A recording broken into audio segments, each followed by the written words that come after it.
रखे, पूजा करी, जागरण किए, अनेक प्रकार से शिवरात्रि मनाई। एक शिवरात्रि का आज आनंद लिया जा रहा है। कोई कर्म कांड थी, ये निर्वाण कांड है। वो शिव के लिए थी, पूजा करी जा रही थी, कामनाओं के लिए की जा रही थी, आशीर्वादों के लिए की जा रही थी। ये शिव स्वरूप को जानने के लिए, शिव सत्ता को पहचानने के लिए ये सारी समय मालाएं जपी जा रही थी। शिव की पूजा नहीं, शिव से मिलने का तरीका ढूंढा जाता है। वही ढूंढते हैं, वही ढूंढवाते हैं। अभी एक भजन की लाइन थी, समझ में नहीं आई मेरे। वो थी ना, क्या करिए,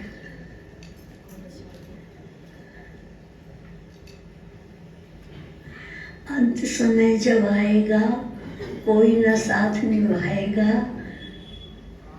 तेरे संग में है तेरा रखवाला। क्या मतलब हुआ? जब भी आए, अंत समय आए, तो ज़्यादातर घर वाले यही तो कह देंगे, नहीं नहीं, झूठ मूठ कई बारी दिलासा देते हैं, नहीं नहीं ठीक हो जाओगे, घबराओ नहीं। ज़्यादा है फिर ये कह देते हैं, देखो भगवान की जैसी मर्जी। कोई सच्चाई से, उस मृत्यु दुख से नहीं निकाल सकता, क्योंकि वो स्वयं तुम्हारा अपना एक दुख है जाने का। और जो ये गाया कि संग में है तेरा रखवाला, यहाँ पॉइंट चल रहा है रखवाले की। संग में तो इनने ठीक कहा, संतोष ने कि है, हर समय है। रखवाला मीन्स क्या है कि जिसने भी जब ये जान लिया कि रखवाला कौन है, जो इनने कहा अभी, पर उस रखवाले का कहना यही है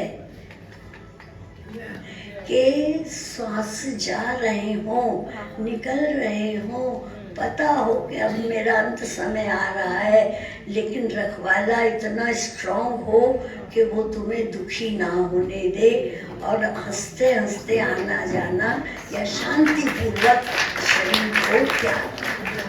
ये एक पक्के सत्संगी का ये होता है कि संग में रखवाला कोई वो श्वास नहीं तुम्हें देगा, ना तुम्हारे कोई उम्र लंबी कर देगा या वो नहीं, लेकिन तुम्हारी मृत्यु को आसान कर देगा, तुम्हारी मृत्यु को देखने वाली बना देगा, एग्जाम्पल बना देगा। डरना नहीं चाहिए, आनी तो उसी क्षण है जिस क्षण टिकट उठ गया है। जब पर्ची उठी गई, जब उठेगी, उससे पहले लाख डरते रहो, मरते रहो मोह ममता में, ये तुम्हारी अज्ञानता है। दुनिया वाले साथ नहीं देंगे, लेकिन जो गुरु वाणी है, जो तुम्हारा निज अनुभव है, जो प्रकट है, जो ज्ञान की माला जपी, मैंने जपी है ज्ञान की माला, जिसने जिंदगी भर ज्ञान की माला जपी हो, वो आखिर तक जपता रहे।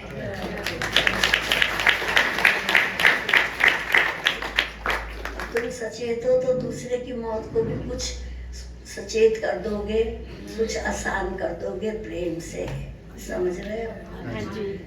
आज सुबह जो ये भजन गाया बहू ने, ये कई दिन से मेरे दिमाग में एक ही लाइन घूम रही थी बस, कि इस जीव से बनेगा शिव रूप ये तुम्हारा। इस जीव से बनेगा शिव, शिव रटो हमेशा, शिव रूप ये तुम्हारा। कि ये जो देह में एक देहधारी बन के सब बैठे हैं, सब बैठे, अगर गुरु माँ प्रकट होके नाम सब तत्व का ज्ञान कराते, तो शायद ये शास्त्रों में और वाणियों पे छिपा रह जाए। ये बेचारे तुम गृहस्थियों के हिस्से में आने वाला नहीं था, नहीं था। लेकिन जब वो गृहस्थ में प्रकट होके और अनुभव कराया, तो पता लगा कि ये जीव पना जो हमारा है, जो जीव बन के बैठ गए हैं, इसी से टर्न होके शिव रूप में स्थित हम हो जा सकते हैं, हो जा सकते हैं। शव शरीर, शव शरीर और शव का चलाने वाला शिव।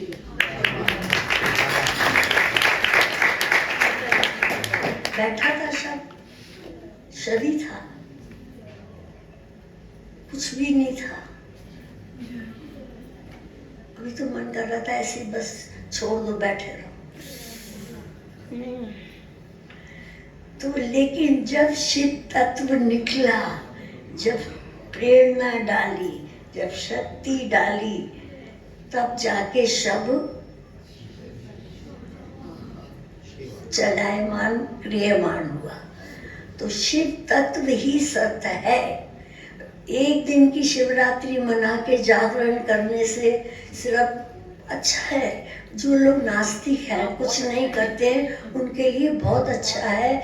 कम से कम एक दिन तो वो लोग ये सोचते हैं चलो मंदिर हो आओ, चलो बच्चों को मंदिर के दर्शन करा दो, चलो दान पुण्य कर दो, चलो रोज इतना ठूसते हो आज व्रती रख लो। अच्छा है, something is better than nothing. जो नहीं कुछ करते हैं उनके लिए ये भी धर्म के मार्ग पे चलना बहुत जरूरी और अच्छा है। लेकिन उससे ऊपर की क्लासें भी होती हैं कि जहाँ शिव पूजा से बढ़ के शिव तत्व की तरफ ले जाती हैं, जो सुबह से तुम लोगों का चल रहा है कि इस जीव से ही, जो ये जीवात्मा रूप से शरीर में है, इसी से शिव तत्व की प्राप्ति होती है। भागवत में भी आया प्रसंग कि यूं तो इतनी कथाएं सुनी है, व्यास जी से बोले कि इतनी कथाएं सुन ली, मन भर गया, अब कुछ सार ऐसा बताओ जिससे तृप्ति हो जाए, सार जानने के लिए। और वही सार आज 76 साल से लगातार अब ये अपने अपने कुछ प्रेमी हो। ये जो ध्यान का है, ये जो अब ध्यान मंदिर तुम्हारा बन रहा है, तो ध्यान सबसे बड़ी चीज, कर्मकांड से भी बड़ा ध्यान है।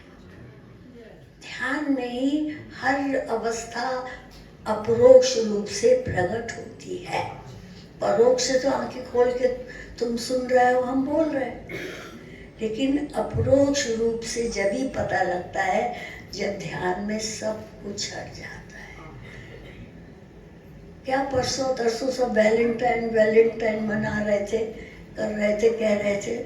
मैंने कहा अरे सच्चा वैलेंटाइन तो शिव तत्व है, आत्म तत्व है, जो तुम्हारा पीछे ही नहीं छोड़ता। तुम चीजें छोड़ देते हो। तुम्हें कपड़ा पसंद, तुम्हें क्या होता है, कपड़ा लत्ता कहते हैं, कपड़ा, गहना, खाना, बच्चे, रुपया, पैसा, घर, गृहस्थी, सब चीज पसंद है, बहुत पसंद है। आजकल तो टेलीफोन सब में ज्यादा पसंद है, नहीं, मोबाइल सब में ज्यादा पसंद है, सब चीज पसंद है तुम्हें, प्राणों से भी ज्यादा पसंद है। लेकिन रात को तुम सब चीज छोड़ देते हो, एक एक प्यारी चीज छोड़ के। लेकिन तुम्हारा वैलेंटाइन उस समय भी तुम्हारे सांस चला रहा है, तुमने अपनी प्यारी चीजें छोड़ दी, लेकिन उसने तुम्हें तब भी नहीं छोड़ा। तभी सांस लेके अगले दिन उठ के कहते हो थैंक यू, अभी गेम खेलना बाकी है। इसीलिए हम कहते हैं रोज सुबह उठ के कहना चाहिए जय हो गुरु माँ, जय हो, कि आपने आज मेरे को उठा के फिर प्लेग्राउंड में भेजने की इजाजत दी है, तो मेरे श्वासों की रक्षा करके धन्यवाद। इसका धन्यवाद, खाने को दिया शुक्रिया, पहनने को दिया शुक्रिया, दीज आर ऑल छोटी चीजें, ये नहीं। आज आपने मेरे को जीवन की दिशा दिखा के फिर उठाया, फिर सचेत करा, फिर मैं उठी, तो उसका शुक्रिया है। हर अवतार में कोई ना कोई विशेषता है, लेकिन शिव की, शंकर भगवान की कई चीजें मेरे को तो बहुत अच्छी लगती हैं। उनकी नीति प्रीतियां सब ठीक थी, रामचंद्र जी की, कृष्ण जी की, सबकी, पर इनकी तो सफा दिखाई देती है। सब में पहले तो सब चीजों से न्यारे वैराग मूर्ति, दूसरे दुनिया की हर चीजों को, काम को भस्म करने की शक्ति, काम को एक नहीं, हर कामनाओं को अगर उठ रही हैं तो उन्हें शांत करना भी आना चाहिए। भस्म करना मीन्स ये नहीं कि बिल्कुल खाली डब्बा हो जाओ, लेकिन जहाँ देखो जरूरत से ज्यादा उठ रही हैं वहाँ उनको हमने भस्म करना है। इतना ना डस्टबिन बन जाए तुम्हारा मन इस चीजों से भरा हुआ हो कि कभी कोई अच्छी चीज डालना चाहे तो नो प्लेस। वैराग मूर्ति भस्म करा संसार को। पता है कि उनकी निगाह में जब विवेक जागृत होता है, जब ज्ञान जागृत होता है, तो अपने आप मिथ्या चीजें भस्म होने लगती हैं। किसी का ज्यादा बोलना भी भस्म करने को मन करता है, हम तो यूं करते रहते हैं, थोड़ा शॉर्ट शॉर्ट। ज्यादा लंबा बोलना भी अपनी एनर्जी वेस्ट करना होता है, समझ रहे हो। उनका सच्चिदानंद रूप का प्रकट होके तुम भी नाचते हो जब तुम्हारे अंदर आनंद प्रकट होता है, नहीं? ऐसे ही वो नाचे, वैराग में रहे, सब चीज अच्छा लगा। और ज्यादातर गौरी शंकर में हम सुनते थे ना भोले बाबा। कल भी वो भजन में था ना, एक दिन वो भोले भंडारी, भोले बोले ना, भोला ही है ना नाम, तो भोले बाबा हर एक अवतार के अंदर दो दो चीजें रहती है सबके पास। श्री राम के हाथ में धनुष बाण, कृष्ण जी के हाथ में सुदर्शन चक्र, बांसुरी, हाँ, और इधर इनके पास त्रिशूल। तो किसी ने एक बार ये प्रश्न किया कि आखिर ये हर सारे अवतार इतने अस्त्र शस्त्र क्यों लिए रहते हैं हाथ में, सबके पास शस्त्र है। पहले तो मैंने सोचा भाई क्या कारण था, पूछ तो सकते नहीं, पर जवाब मिल जाता है। मैंने कहा बेटा इसलिए रखते हैं कि बिना नीति और प्रीति के जीवन चल नहीं सकता, व्यवहार चल नहीं सकता, राजपाट चल नहीं सकता। नीति और प्रीति, जहाँ नीति को इस्तेमाल करना होता है, वो नाम को असर उन्होंने वो शस्त्र लिए हुए हैं, वहाँ नीति की जगह उन्हें वो यूज करना पड़ता है। और जहाँ प्रीति होती है वहाँ बांसुरी है याद में। तो नीति के लिए शस्त्र रखना है। श्री राम ने कितने अधर्मियों को मार दिया, कृष्ण ने उसी राजपाट के लिए कितना महाभारत का युद्ध करा दिया। ऐसे ही भगवान शंकर का बताया था कि तीनों गुणों से वो न्यारे, नेत्र बंद करके तीनों गुणों से न्यारा। तो इसलिए हमें पसंद कि जहाँ हमें अध्यात्म दिखता है, काफी कुछ हमें अध्यात्म के दर्शन होते, और सबसे ज्यादा समाधि। जो हमारा लक्ष्य है, जहाँ हमें पहुँचना है, यही हमारा, कहते हैं ना वो क्या गाड़ी होती है जिसमें जाना है मंजिल पे, तो ध्यान की गाड़ी में बैठ के तुम सिर्फ अपने स्वरूप के पास तक पहुँच सकते हो, ध्यान में बैठ के, समझ रहे हो। तो भोले बाबा यूं ही नहीं कहते,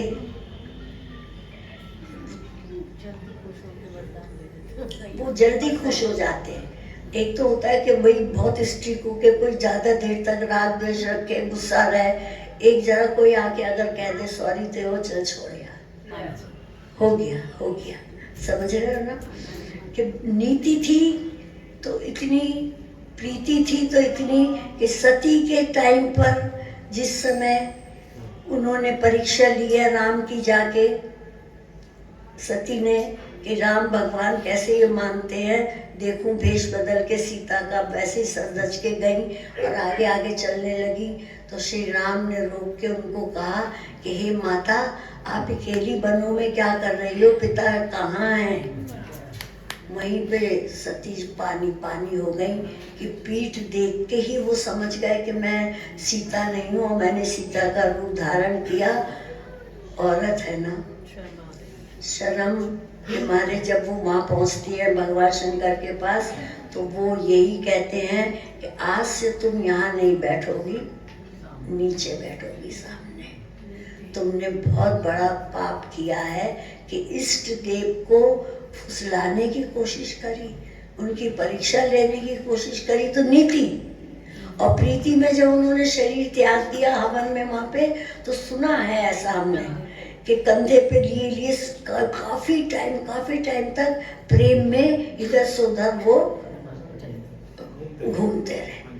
तो नीति और प्रीति, नीति में सामने बैठा दिया और प्रीति में लिए घूमते रहे। तो बताओ ये भूले कैसे हो गए? जो जल्दी प्रसन्न हो जाए, राग को जल्दी छोड़ दे, जल्दी उसको कहते हैं। गुरु माँ बहुत कहते थे कि हम तो बिना नीति की बात बोले बिना रहते नहीं। तो नीति और प्रीति दोनों चीजें जो इस्तेमाल करते हैं, वहीं पे नाव सीधी चलती है। तुम कभी एक चप्पू से नाव चला के देखो तो क्या होगा, वो वहीं पे चक्कर काटती रहेगी।